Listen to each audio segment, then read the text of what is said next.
Hello, this is ISTV News and here is the top story. No security force to protect Manipur's land in India-Myanmar border. Assam Rifles silently look on as Myanmar army erects fencing in Haulenpai village and Myanmar villagers clear forest for cultivation.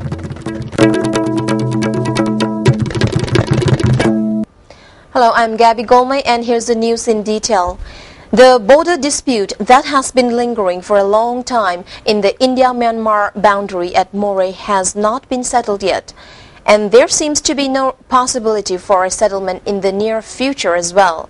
Moreover, as if there is no security force to protect the land of Manipur, the border has been virtually abandoned. Even though the wooden fencing erected by the Myanmar army in the Haulenpai village has crossed about a year now, the government of India appears to have not put much pressure on the Myanmar authority as expected to identify the exact boundary.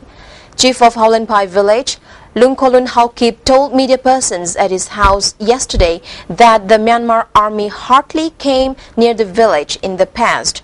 But in June last year, when construction of the border fencing at Moreh became a hot issue, the Myanmar army came and erected the wooden fencing right in the middle of the village, claiming that it is their land. On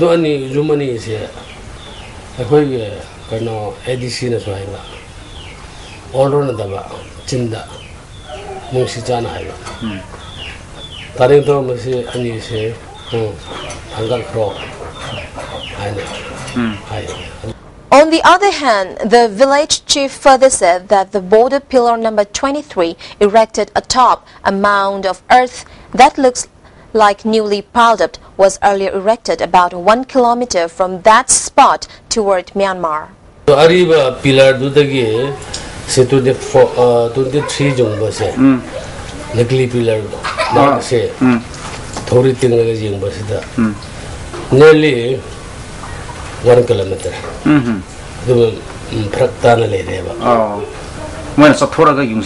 President of Information Center for Hill Areas Manipur Icham N. Rajendra, who organized the trip of the team of media persons along with the General Secretary of Kuki Students Organization to Govayang, Haulenpai and Hangcham villages in the border, said that the place where the BP number 23 is erected cannot be the original site.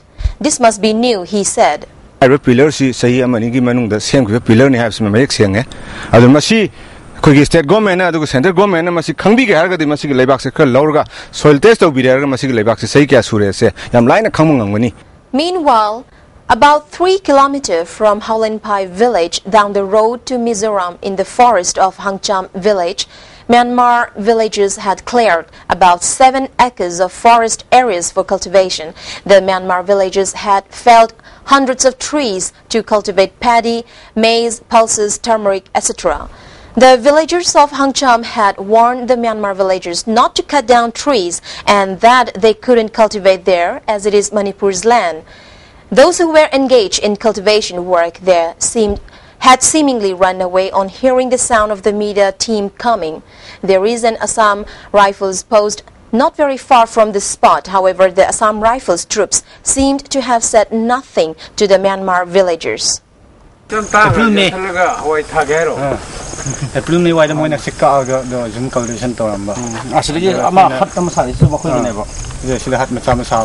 President of Icham N. Rajendra, upset over the fact that Manipur is losing land in all directions, expressed unhappiness, saying that there is no security force to protect the land of Manipur.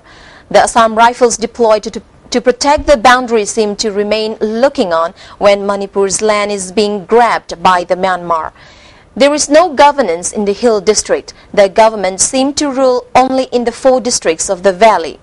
The state force need to be deployed in the border to protect the border. Are the state security forces meant to protect only the VIPs or the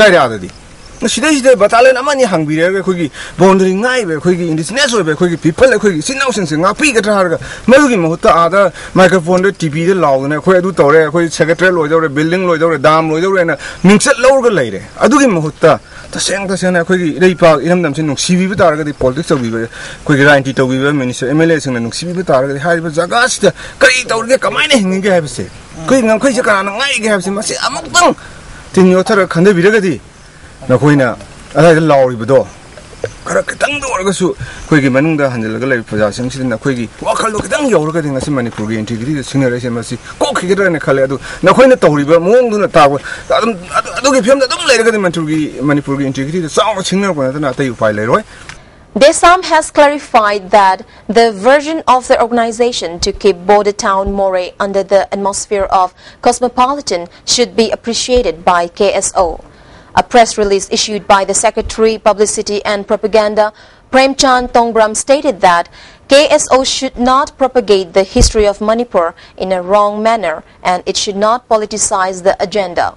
The student body has taken serious note of the influx of migrants in the state since the last many years. KSO's condemnation over such issue is a big surprise, the press release added. The body always stands firmly. Now let's take a look at the national and international news. The Narendra Modi government's decision to hike train fares by 14% continues to face more criticism from political parties.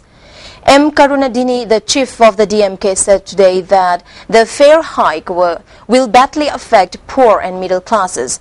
The BJP government's approach is not any different from UPS, he said. Congress workers protested against the hike in Delhi's Janakpuri area. Led by Delhi Congress Chief Arvinder Lovely, nearly 400 protesters tried to break police barriers set up there to control the protest. The police had to use water cannon to disperse the protesters who had blocked the main road. Meanwhile, Samajwadi Party workers are protesting in Varanasi, demanding immediate rollback of the fare hike. Demonstrations were also held in Allahabad, where angry protesters blocked a railway track.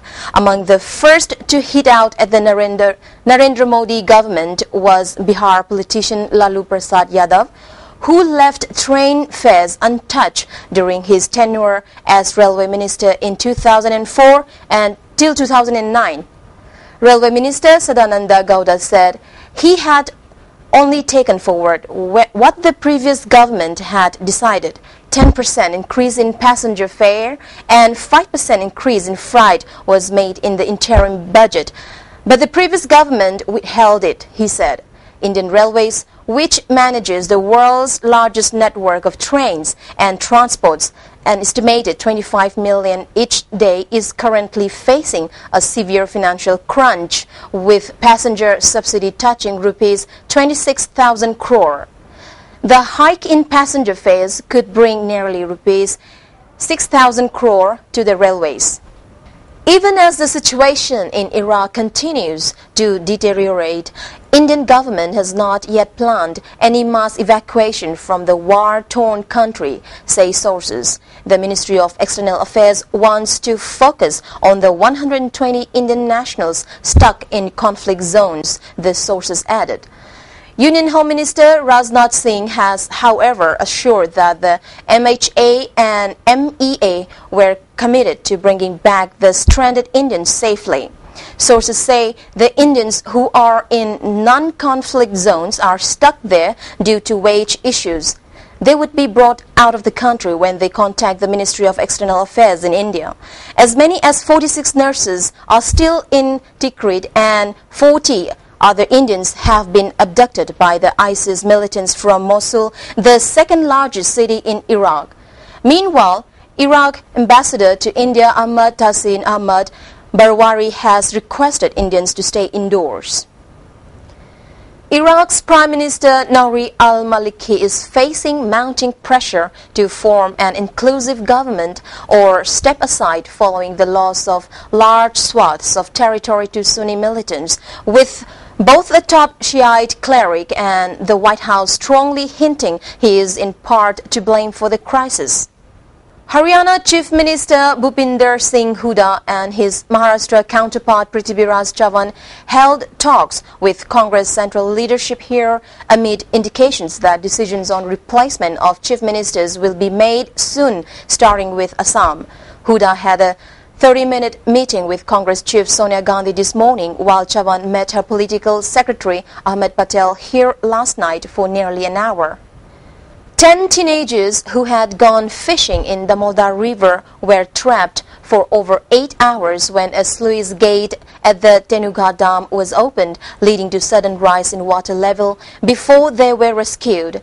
The boys escaped drowning by climbing atop a concrete platform built by the Chandrapura Thermal Power Station yesterday. The incident at Pachaura village came close on the heels of the tragedy in Himachal Pradesh, in which 25 engineering students from Hyderabad and a tour leader were washed away in the river when Largi hydropower project authorities suddenly released water from the barrage.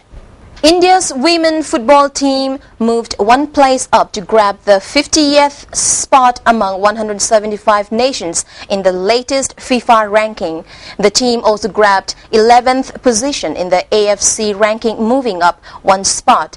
It is the second time that the women's football team has come up in the top 50 since the inception of rankings in 2003.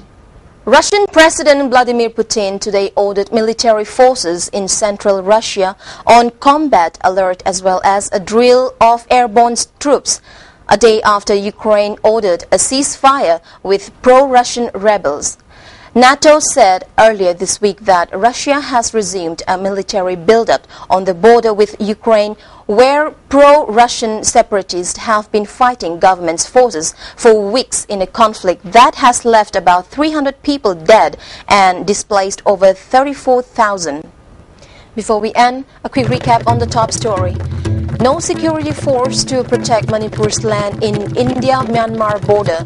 Assam Rifles silently look on as Myanmar army erects fencing in Haulenpai village and Myanmar villagers clear forest for cultivation. That's all we have for now. We'll be right back with more updates.